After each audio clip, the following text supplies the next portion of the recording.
구약성경 신명기 1장 19절에서 함께 보도록 하겠습니다. 구약성경 신명기 1장 19절에서 33절까지입니다.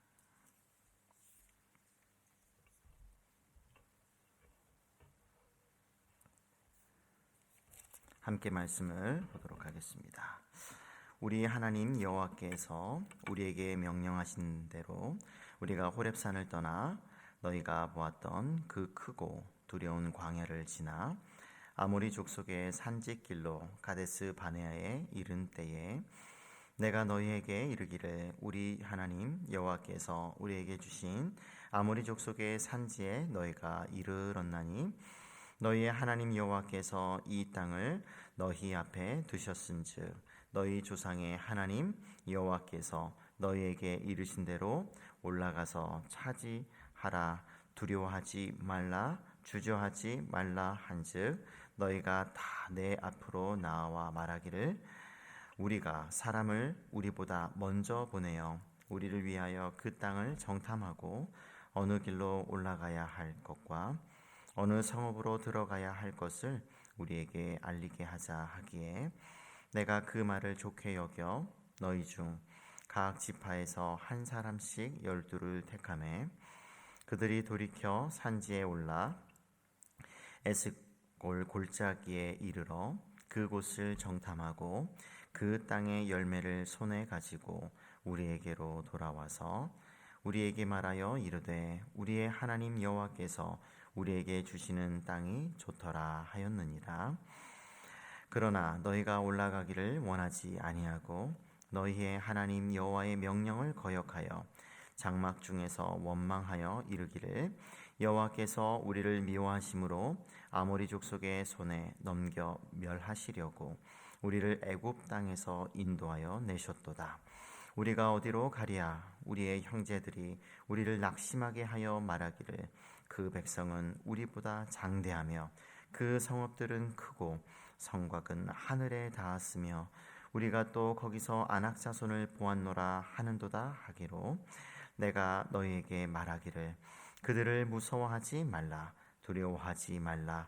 너희보다 먼저 가시는 너희의 하나님 여호와께서 애굽에서 너희를 위하여 너희 목전에서 모든 일을 행하신 것 같이 이제도 너희를 위하여 싸우실 것이며 광야에서도 너희가 당하였거니와 사람이 자기의 아들을 안는 것 같이 너희의 하나님 여호와께서 너희가 걸어온 길에서 너희를 안으사 이곳까지 이르게 하셨느니라 하나 이 일에 너희가 너희의 하나님 여호와를 믿지 아니하였도다. 그는 너희보다 먼저 그 길을 가시며 장막 칠 곳을 찾으시고 밤에는 불로 낮에는 구름으로 너희가 갈 길을 지시하신 자이시니라. 아멘. 어제부터 새벽마다 새롭게 신명기를 묵상하고 있습니다. 오늘은 그 두 번째 날인데요. 신명기라고 하는 그 이름의 그 뜻을 가만히 살펴보면 다시 하나님의 명령을 설명하고 가르치고 기록한 책이다라고 할 수가 있을 것입니다. 여기서 다시라는 말에 우리가 주목할 필요가 있는데요. 왜 모세는 신명기에서 다시 율법을 가르쳐야 했을까? 오늘은 그 이유를 함께 살펴보고자 합니다. 첫 번째로 다음 세대를 가르치기 위해서이죠. 신명기 1장 1절 이하를 우리가 잠시 볼 필요가 있는데요. 먼저 1절에 보게 되면 장소에 대한 정보가 나옵니다. 어떤 장소에서 이 말씀이 우리에게 주어졌는가? 그것을 우리에게 보여주죠. 모세가 요단 저쪽에서 이스라엘 무리에게 선포한 말씀이다. 이렇게 시작을 하고 있습니다. 또 5절을 보게 되면은요, 모세가 요단 저쪽 모압 땅에서 이 율법을 설명하기 시작하였더라. 그래서 이 말씀이 선포된 장소는 가나안 입성을 앞둔 직전에 주어졌으며 또 모세가 죽기 전에 출애굽 다음 세대에 출애굽을 경험한 그 부모 세대는 이제는 다 죽고 그 다음 세대에게 전한 말씀이라고 하는 것을 우리에게 알려주죠. 어떻게 해서 그 부모 세대가 출애굽의 기적을 경험하고서도 광야에서 죽었는가? 그에 대해서는요. 이제 3절 이하를 보게 되면 우리에게 알려주는데요. 40째 해 11째 달 그 달 첫째 날에 모세가 이스라엘 자손에게 여호와께서 그들을 위하여 자기에게 주신 명령을 다 일렀다라고 우리에게 말해주고 있습니다. 여기서 40째 해라는 이런 시간에 대한 정보를 우리가 주목할 필요가 있죠. 출애굽한 이후에 가데스에서 가나안 정탐 이제 사건이 일어나게 됩니다. 그때 정탐하고 나서 그들은 불신앙으로 형벌을 받아서 40년간 광야 여정, 광야 유량 길을 이렇게 거치면서 출애굽한 그 부모 세대가 다 죽었던 것이지요. 민수기 14장, 특별히 이제 13장과 14장을 보게 되면 이에 대한 자세한 내용을 우리가 볼 수가 있습니다. 그래서 이제는 이 부모 세대의 그 다음 세대가 가나안 입성을 앞두고 있는데, 그래서 모세는 다시 과거에 자신이 받았던 말씀을 전달하고 또 설명할 필요가 생긴 것이죠.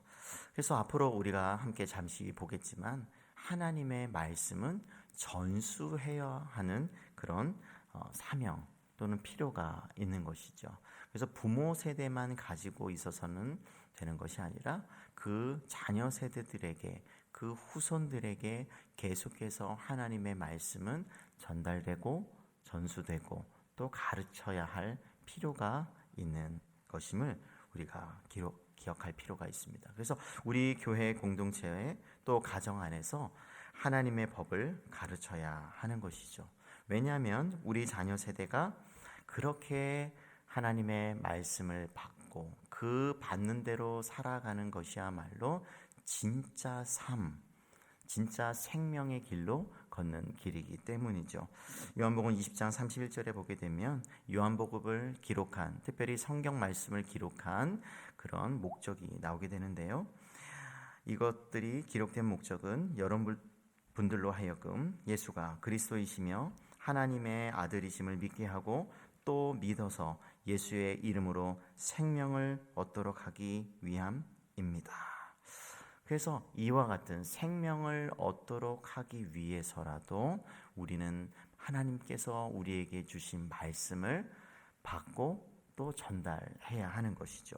베드로전서 1장 23절도 보게 되면 너희가 거듭난 것은 썩어질 씨로 된 것이 아니요 썩지 아니할 씨로 된 것이니 살아있고 항상 있는 하나님의 말씀으로 되어 있다. 이렇게 말씀해주고 있어요. 하나님의 말씀은 과거에 그냥 문자적인 기록에 멈추는 것이 아니라 살아있다. 그리고 항상 있는 하나님의 말씀이다. 이것을 우리에게 보여주는 것이죠. 그러니까 우리가 이 땅을 살다가 언젠가는 가게 될 거지만 그럼에도 계속 여전히 살아계셔서 또 말씀으로 구원하시고 그 생명을 얻도록 일하시는 하나님은 언제나 오늘이나 내일이나 영원하시기에 계속해서 그와 같은 일을 하신다는 것을 우리에게 말씀해주고 있는 것이죠. 그래서 항상 있는 하나님의 말씀이 오늘날 우리 교회와 또 가정에 또 생명의 말씀이 되어야 하는 것입니다. 그런 은혜가, 생명력이 넘치는 그런 복된 교회와 가정이 되시기를 축복합니다. 아멘. 모세가 다시 이 율법을 설명해야 하는 두 번째 이유는 실수를 반복하지 않도록 하기 위해서이죠. 오늘 읽은 19절에서 33절의 말씀을 보게 되면 가나안 정탐 사건을 회고하고 있습니다. 21절에 보게 되면 여호와께서 너희에게 이르신 대로 가나안 땅을 정복해야 하는 사명을 이스라엘 백성들은 받습니다. 그래서 그 가나안 땅을 정복하는 그런 모든 과정에서 중요한 그런 원칙이 있다고 한다면 하나님의 말씀대로라고 하는 것이죠.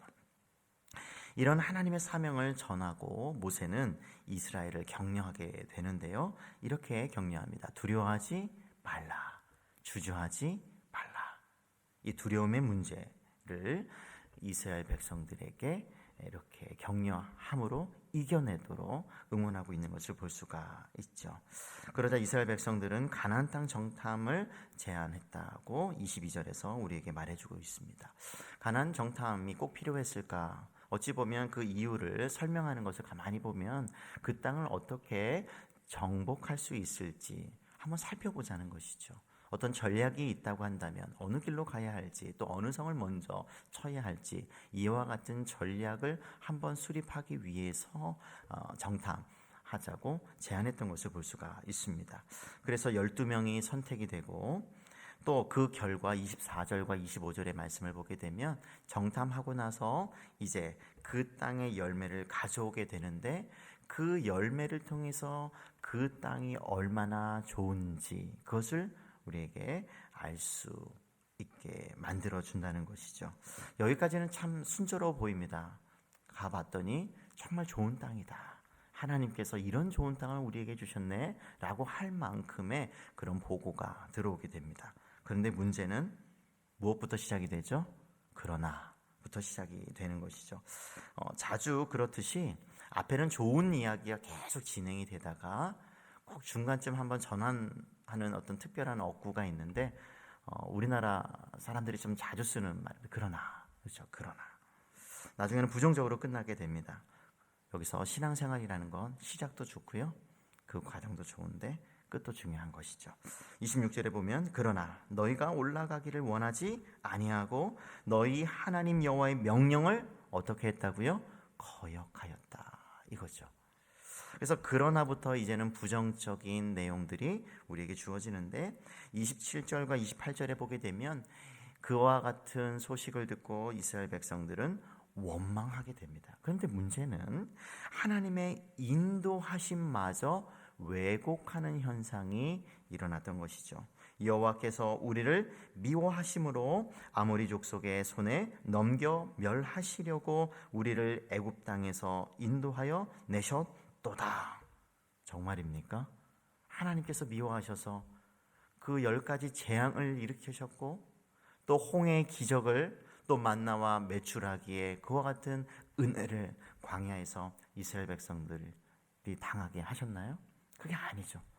그러니까 신앙이 문제가 되면, 잘못이 되면 하나님께서 하셨던, 또 하고 계시는 그 모든 것들을 왜곡하는 현상이 일어난다는 것이죠. 오늘날로 말하면 우리를 힘들게 하시려고 우리를 구원하셨습니다. 정말 우리를 괴롭히려고, 골탕 먹이시려고 우리를 살려주셨습니다 라는 그와 같은 말과 같은 것이죠. 근데 아무리 들어봐도 하나님께서 하신 그런 역사를 우리가 아무리 찾아봐도 그렇게 할 만한 내용은 없는 것이죠. 그래서 신앙이 잘못되면 하나님의 이와 같은 역사도 잘못 해석하는 경우가 있는 것이죠. 28절에 보게 되면 이제 그들은, 이스라엘 백성들은 염려와 불안 가운데 무엇이 문제가 생기냐면 판단력의 문제가 생깁니다.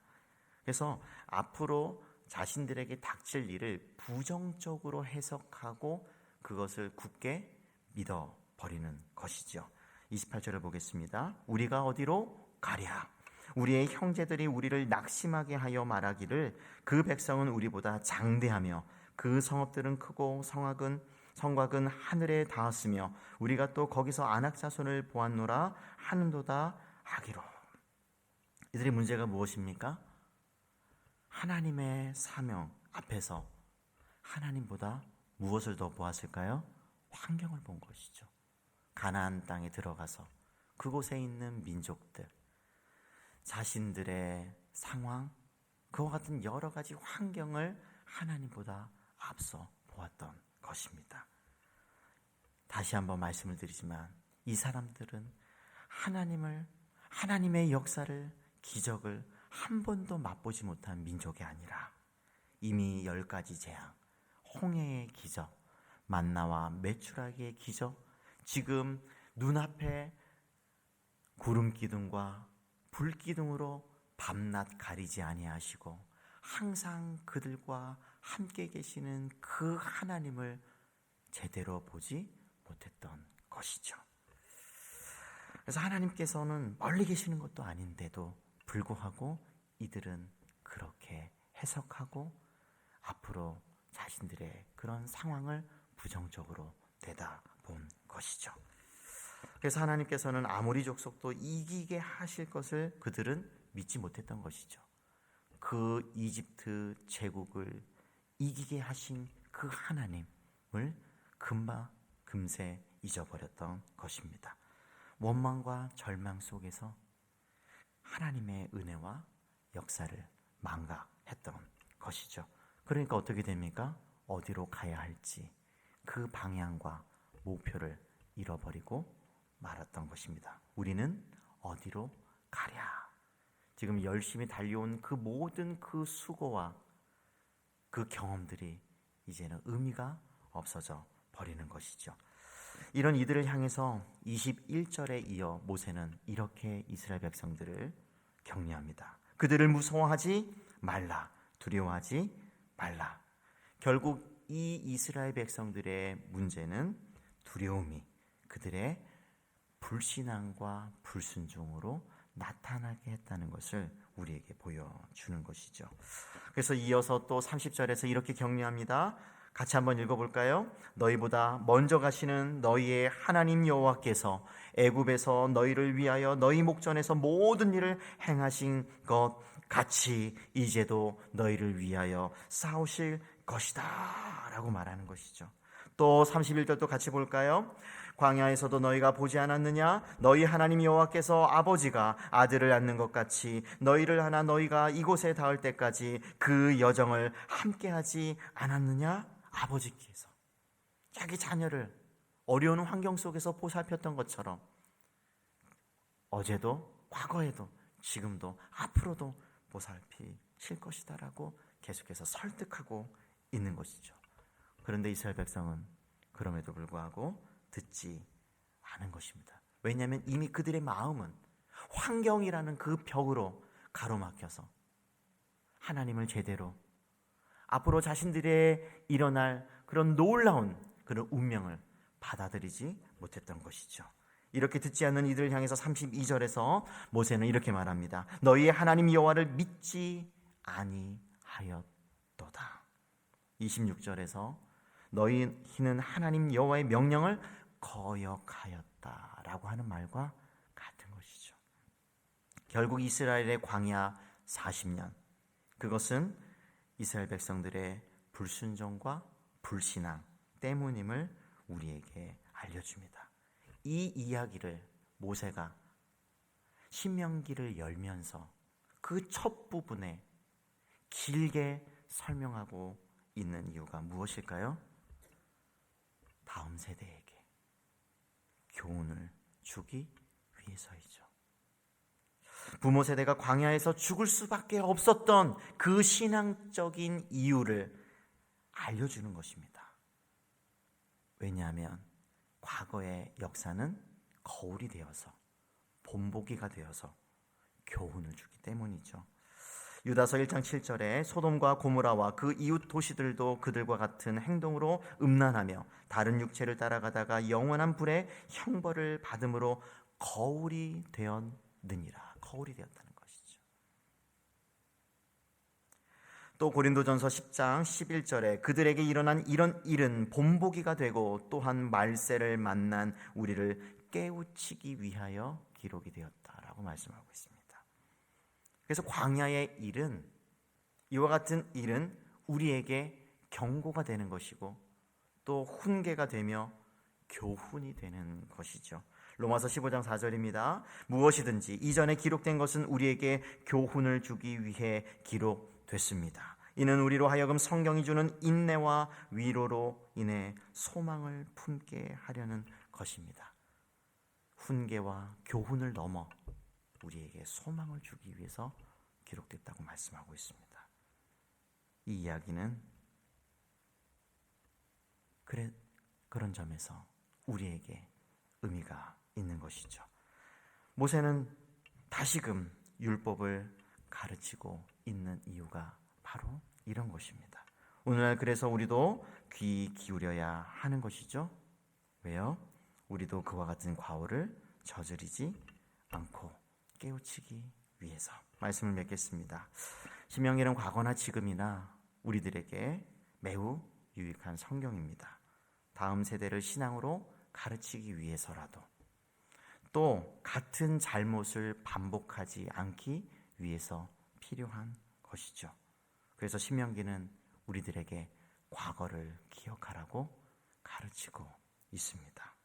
옛적 일을 통해서 오늘도 우리에게 말씀하시는 그 하나님의 음성을 우리도 듣는 것이죠.